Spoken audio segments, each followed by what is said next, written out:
NASA's first commercial crew long-duration mission on board the International Space Station has ended with a splash. And passengers separation. After undocking from the station and flying through the Earth's atmosphere, 4 parachutes deployed and the SpaceX Dragon capsule splashed down in the Gulf of Mexico, where recovery ships were standing by. And I don't know if you can hear the applause,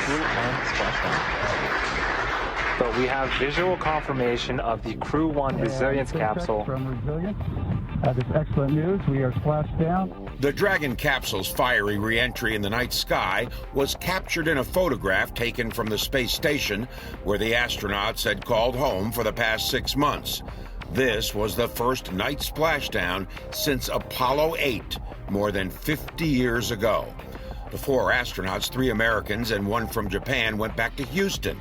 The spacecraft is heading back to the SpaceX facility at Cape Canaveral to be refurbished to fly again. The return to Earth comes less than 2 weeks after the Crew 2 astronauts lifted off from the Kennedy Space Center in the pre-dawn hours. Mission and liftoff. Godspeed, Endeavour and Crew 2. Copy, 1 Alpha. Endeavour launches once again. 4 astronauts from 3 countries on Crew 2. When they arrived, it got a bit crowded up there. The 2 Americans, 1 European Space Agency astronaut, and a Japanese astronaut joined the 7 already on board. Welcome to the International Space Station. Cramped, but it sure did make for one great photo op. Within the next 2 years, there will likely be a second space station orbiting the Earth.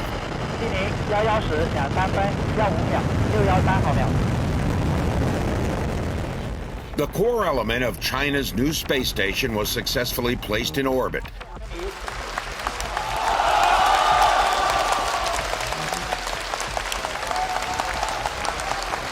It will take about a dozen flights to complete the assembly.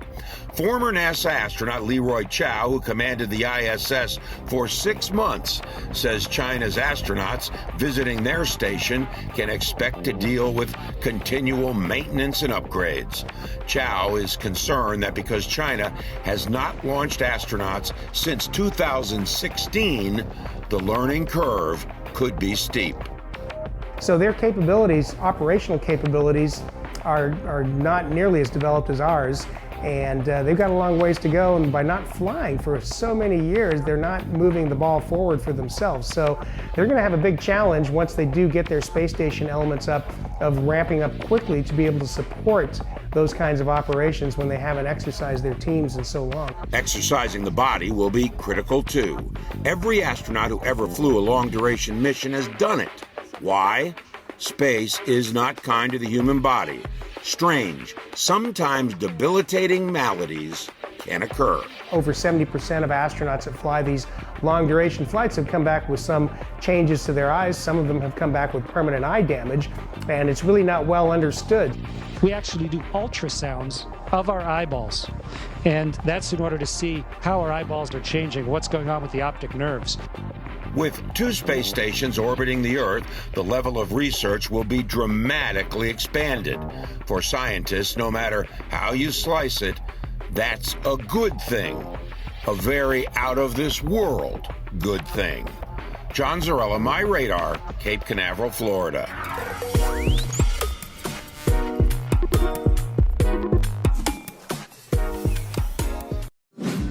Follow MyRadar on social media: Facebook, Twitter, Instagram, and YouTube.